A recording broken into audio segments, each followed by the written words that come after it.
এই তিনটি সাবধানতা নামাজের ব্যাপারে আমাদের বোনদেরকে আমি বিশেষভাবে করলাম। অনেক মহিলারা আছেন সারা জীবন নামাজ পড়েছেন কিন্তু তাদের নামাজ হয় নাই।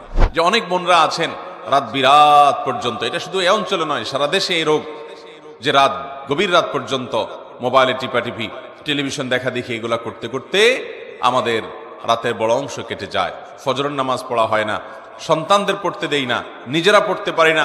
অনেকে 7টা 8টা বাজে 9টা বাজে ঘুম থেকে উঠেন। আমার বোনেরা আমার, আল্লাহ রাব্বুল আলামিনের কাছে এই নামাজগুলোর জন্য হিসাবদিহি করতে হবে। দুনিয়া চিরকাল থাকার জায়গা না বোনেরা আমার। এই সম্পদ, এই টাকা পয়সা, এগুলা কোলে নিয়ে, এগুলোকে আগলে নিয়ে, এগুলোকে বুকে জড়িয়ে নিয়ে আপনি সারা জীবন থাকতে পারবেন না। বিশ্বাস করুন, আল্লাহ রাব্বুল আলামিনের কাছে আমাদের সবাইকে যেতে হবে। ইন্না লিল্লাহ, নিশ্চয় আমরা সবাই আল্লাহর সৃষ্টি, ওয়া ইন্না ইলাইহি রাজিউন, আর আমাদের সবাইকে আল্লাহর কাছেই ফিরে যেতে হবে। যেহেতু আল্লাহর কাছেই ফিরে যেতে হবে, অতএব আসুন আমরা 5 ওয়াক্ত নামাজের ব্যাপারে ইহতিমাম করি, এর ব্যাপারে গুরুত্ব আরোপ করি। আমরা 5 ওয়াক্ত নামাজকে যথাযথভাবে পড়ার চেষ্টা করি এবং আল্লাহর ভয় অন্তরে জাগ্রত করি। দেখুন, যার এখন যে বয়স আছে, যার বয়স এখন 30 হয়েছে, তিনি চিন্তা করুন আপনার জীবনের মূল সময়টা এখন পার হয়ে যাচ্ছে। মূল সময়টা পার হয়ে যাচ্ছে। আর 10 বছর পর, 40 পার হওয়ার পর আপনি চাইলে অনেক ইবাদত করতে পারবেন না, আপনি চাইলে অনেক নেকামল করতে পারবেন না। শরীরটা দুর্বল হয়ে আসবে, শরীরে নানা রকমের রোগ ব্যাধি শুরু হবে, অজুটা ধরে রাখতে পারবেন না, ঝিমানি আসবে, নানান রকমের অসুবিধা তৈরি হবে। ইবাদতের সময় কিন্তু চলে যাচ্ছে। তখন চোখের পানি ফেলবেন, আফসোস করবেন, কিন্তু ইবাদত আর করতে পারবেন না। এরপর একটা সময় আপনি দেখতে দেখতে দুনিয়া ছেড়ে, সব কিছু ছেড়ে আপনাকে চলে যেতে হবে। এই সম্পদ মানুষ ভাগযোগ করে নিবে, ওয়ারিসরা, ছেলে মেয়েরা, নাতিপুতিরা ভাগযোগ করে লুটপাট করে নিয়ে নিবে, কিন্তু আপনাকে আপনার আমল নামা নিয়েই দুনিয়া থেকে যেতে হবে। অতএব আসুন আমরা 5 ওয়াক্ত নামাজকে সুন্দর করি। যারা ফজরের নামাজ পড়ছেন না বা পড়তে অসুবিধা হচ্ছে, শুনে রাখেন, নবী করিম সাল্লাল্লাহু আলাইহি ওয়াসাল্লাম বলেছেন, মুনাফিক যারা নামে মুসলমান, আল্লাহর খাতায় মুসলমান না, যারা আল্লাহর খাতায় মুসলমান না, নামে মুসলমান, এদের একটা বড় মার্কা হলো তাদের জন্য 2টা ওয়াক্ত নামাজ পড়া খুব বেশি কঠিন হয়। তার একটা হলো আসর, আর একটা হলো ফজর। এই 2 ওয়াক্ত নামাজ যদি কারো দ্বারা পড়া সম্ভব না হয়, সে অন্যান্য ওয়াক্ত পড়ে কিন্তু এই 2 ওয়াক্ত পড়তে পারে না, তাহলে সে যেন সাবধান হয়, সে যেন সোজা হয়ে বসে, সে যেন আল্লাহর দিকে দৌড়ায় এবং ঈমানকে নবায়ন করে। কারণ নবী করিম সাল্লাল্লাহু আলাইহি ওয়াসাল্লাম এটাকে বলেছেন যে এই 2 নামাজটা হলো মুনাফিকদের জন্য সবচেয়ে কঠিন, সবচেয়ে ভারী, এটা পড়তে তাদের সবচেয়ে বেশি অসুবিধা হয়। অন্যান্য নামাজগুলো তারা হয়তো পড়ে কিন্তু এই 2 নামাজ পড়তে পারে না। বিধায় আমাদের যাদের ফজরের নামাজ পড়া হয় না বা ফজর নামাজ পড়তে পারি না, বা চেষ্টা করেও আমার দ্বারা বেশিরভাগ সময় ফজর নামাজ পড়া হয় না, মিস হয়, কিংবা পড়ি কিন্তু অনেক কষ্ট হয়, সাধারণত হয় না, একদিন হয়তো 5 দিন হয় না, এবং সময় মতো হয় না, সকালে 8টা 9টায় উঠে নামাজ পড়েন, মনে রাখবেন আমাদের জন্য এটা অ্যালার্মিং, যেটা শয়তানের ওয়াসওয়াসার কারণে, কুমন্ত্রণার কারণে আমরা মুনাফিকদের কাতারে চলে যাচ্ছি কিনা। অতএব আমার মা বোনদের প্রতি আমার উদাত্ত আহ্বান থাকবে, 5 ওয়াক্ত নামাজ ঠিক করুন, আপনার অন্য সব আল্লাহ তাআলা ঠিক করবেন। ইন্নাস সালাতা তানহা আনিল ফাহশাই ওয়াল মুনকার, নামাজ মানুষকে অশ্লীল এবং অন্যায় কাজ থেকে বিরত থাকে, বিরত সেই চেষ্টা করবেন। সেই সাথে মা বোনদের একটা বড় ধরনের রোগ হলো তাড়াহুড়া করে নামাজ পড়া। এই রোগটা পুরুষদের মধ্যেও আছে, কিন্তু তুলনামূলকভাবে আমাদের মা বোনদের মধ্যে বেশি দেখা যায়। লম্বা সময় নিয়ে খুব ধীরস্থিরতার সাথে সূরা ফাতিহা পড়বেন, এরপরে সুন্দর করে বিসমিল্লাহির রহমানির রহিম পড়ে একটা সূরা মিলাবেন আস্তে আস্তে, এরপরে আল্লাহু আকবার বলে শ্রদ্ধার সাথে, আল্লাহ সবচেয়ে বড়, আল্লাহ সবচেয়ে মহান, অন্য কোনো চিন্তা যেন মাথায় না আসে, এটি ভেবে এরপরে রুকুতে যাবেন। রুকুতে গিয়ে পিঠ সোজা করে রুকুতে গিয়ে তারপরে এবার তাসবিহ পড়বেন, সুবহান রাব্বিয়াল আযীম, মুহাব্বতের সাথে আমার মহান রবের পবিত্রতা জ্ঞাপন করছি, সুবহান রাব্বিয়াল আযীম, আমার মহান রবের পবিত্রতা জ্ঞাপন করছি, সুবহান রাব্বিয়াল আযীম, আমার মহান পালনকর্তার পবিত্রতা জ্ঞাপন করছি। এভাবে আস্তে আস্তে তাসবিহ নিবেদন করে এরপর আস্তে আস্তে আবার রুকু থেকে উঠে সোজা হয়ে দাঁড়াবেন টান টান হয়ে। এরপর আবার আস্তে আস্তে আপনি আল্লাহু আকবার বলে সিজদায় যাবেন। খুব ধীরে ধীরে সিজদায় গিয়ে লম্বা সময় নিয়ে, যত বেশি লম্বা সময় দিতে পারেন তত ভালো, তত বেশি আপনার নামাজ সুন্দর হবে। সুবহান রাব্বিয়াল আলা, আস্তে আস্তে পড়েন, তাড়াহুড়া না। এরপর আবার সুবহান রাব্বিয়াল আলা, আবার একটু সময় নিয়ে সুবহান রাব্বিয়াল আলা, আমার সর্বোচ্চ সর্বমহান আল্লাহ রাব্বুল আলামিন, রব যিনি আমার পালনকর্তা, যার হাতে আমার জীবন মরণ রিজিক সবকিছু, তার জন্য পবিত্রতা জ্ঞাপন করছি। এভাবে তাসবিহ পেশ করে এরপরে আস্তে আস্তে আল্লাহু আকবার বলে বসেন। বসে আবার দোয়া পড়েন, রব্বিগফিরলি ওয়ারহামনি ওয়াহদিনি ওয়াআফিনি ওয়ারফানি ওয়াজবুরনি ওয়ারযুকনি। আপনি দোয়াগুলো আস্তে আস্তে পড়েন, এরপরে আবার সিজদা যান। এভাবে ধীরে স্থিরতার সাথে নামাজ পড়েন। আমাদের মা বোনদের বেশিরভাগই নামাজ পড়েন কিন্তু হুলস্থুল করে। যারা নামাজ পড়েন দেখা যায় খুব তাড়াহুড়া করে নামাজ পড়েন। মনে রাখবেন, তাড়াহুড়া করে যে নামাজ পড়ে নবী করিম সাল্লাল্লাহু আলাইহি সাল্লাম বলেছেন সে হলো সবচেয়ে নিকৃষ্ট চোর। কারণ রুকু সিজদা সে চুরি করে, এমন ভাবে দেয় মনে হয় যে সে ফাঁকি দিতে চাচ্ছে, তাড়াহুড়া করে কোনো রকম পার করে চলে যেতে চাচ্ছে। এই জন্য নবী সাল্লাল্লাহু আলাইহি সাল্লাম বলেছেন সবচেয়ে নিকৃষ্ট চোর হলো এই রুকু সিজদা যে চুরি করে সে মহিলা। ঠিক একইভাবে সে পুরুষ বা মহিলা যেই হোক, ঠিক একইভাবে কোন কোন হাদিসে আসছে যে কিছু মানুষ তাড়াহুড়া করে নামাজ পড়ে, নামাজের ভিতরে মনোযোগ নাই, দ্রুততার সাথে নামাজ শেষ করে, অন্য সব কাজ খুব ঠান্ডা মাথায়, টেলিভিশনটা খুব ধীরে স্থিরতার সাথে দেখেন, নিজের স্বামীর সাথে কথাটা খুব ঠান্ডা মাথায় করেন, আলাপ সালাপটা খুব ধীরে ধীরে করেন, অন্য সব কাজ খাওয়ার সময় খুব মজা করে রসিয়ে রসিয়ে চিবিয়ে চিবিয়ে ভালো করে খান, কিন্তু নামাজ পড়ার সময় আপনি তাড়াহুড়া করেন, আল্লাহর কাছে কি জবাবদিহি করবেন? এই নামাজ যে নামাজের হক আদায় করা হয় না, এই নামাজটা কোনো কোনো ক্ষেত্রে আল্লাহ পর্যন্ত পৌঁছবে না। এটা ময়লা ময়লা কাপড় চোপড় যেরকম পেঁচিয়ে নিক্ষেপ করা হয়, এরকম নামাজের মুখের দিকে নিক্ষেপ করা হতে পারে। এই জন্য আমার মোহতারাম বোনেরা, আপনাদেরকে বলছি, মোহতারামা বোনেরা, আপনাদের নামাজগুলোকে, আমাদের নামাজগুলো আমাদেরকে সুন্দর করতে হবে। খুব ধীরে ধীরে নামাজ পড়বেন এবং লম্বা কেরাতে, লম্বা রুকুতে, লম্বা সিজদাতে নামাজ পড়বেন। তাড়াহুড়া করবেন না, আল্লাহর মহব্বতের সাথে নামাজ পড়বেন এবং সময় মতো নামাজ পড়বেন। আমাদের মা বোনদের একটা বড় ত্রুটি হলো যে বেশিরভাগ মা বোনরা গৃহস্থলী কাজ কর্মে ব্যস্ত থাকার কারণে জোহরের নামাজটা প্রায় আসরের কাছাকাছি যায় পড়ে।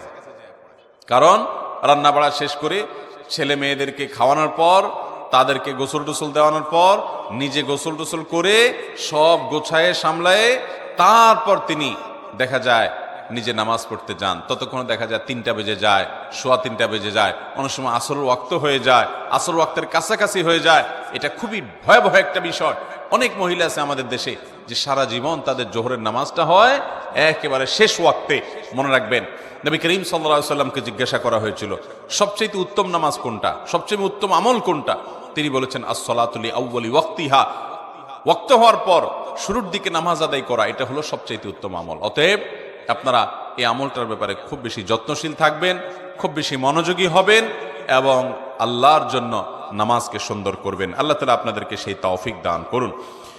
সেই সাথে নামাজের ব্যাপারে আমাদের মা বোনদেরকে একটি বিষয় আমি সাবধান করতে চাই, সেটা হলো যে আপনারা অনেকে নামাজ পড়েন কিন্তু নামাজের একটা ফরজ হলো সতর ঢাকা। এই সতর ঢাকাতে আপনাদের প্রচুর পরিমাণে ত্রুটি থাকে। নামাজের জন্য যে সতর ঢাকতে হবে সেটা হলো পুরুষরা তো নাভি থেকে হাঁটু পর্যন্ত ঢাকতেই হবে, সেই সাথে কাঁধের উপরও কাপড় থাকতে হবে। হাদিস থেকে বোঝা যায় পরিষ্কারভাবে মূল হলো নাভি থেকে হাঁটু, এইটুকু হলো সতর। পাশাপাশি কাঁধের উপর রাখাটা পুরুষদের জন্য আপনার কর্তব্য, কিন্তু মূল সতরের বাইরে। কিন্তু মহিলাদের জন্য সতর হলো একেবারে মাথা থেকে পা পর্যন্ত। নামাজের সময় পুরো শরীর তাদের ঢেকে নামাজ পড়তে হবে, শুধু মুখমণ্ডল চেহারাটা খোলা থাকবে, 2 হাতের কবজি খোলা থাকবে এবং পায়ের পাতার তলার অংশ এটি খোলা থাকবে। এছাড়া পুরো শরীর তাদেরকে ঢেকে রাখতে হবে, এমনকি গলা, পিঠ, বুক এবং কাঁধ এবং হাতের যে গোছা আছে সেটা, কনুই টনুই, এগুলা সব, এমনকি মাথার চুল, এগুলা সবগুলা কিন্তু ঢাকতে হবে। আমাদের অনেক মহিলারা আছেন, অনেক মা বোনরা আছেন, মা চাচিরা আছেন, যারা দেখা যায় এখনো আপনার শাড়ি পরে নামাজ পড়েন, তার উপরে কোনো ওড়না পড়েন না।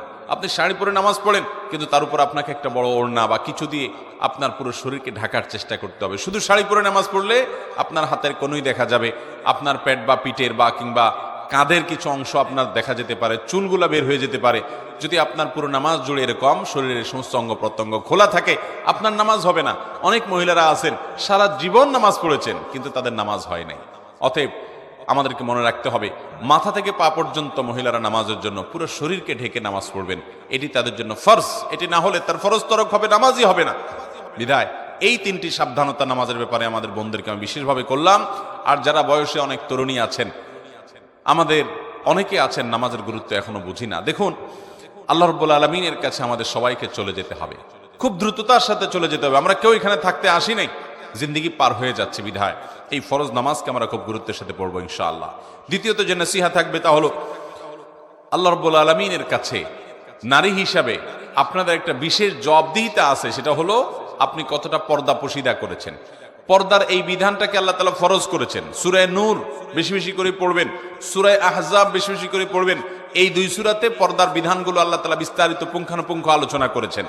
আমাদের মা বোনদের জন্য এক্সট্রা একটা ফরজ আছে, যেটা পুরুষদের জন্য নাই। সেটা হলো নিজের সৌন্দর্যকে পরপুরুষের সামনে প্রকাশ করা যাবে না, এটা ঢেকে তাদেরকে চলতে হবে।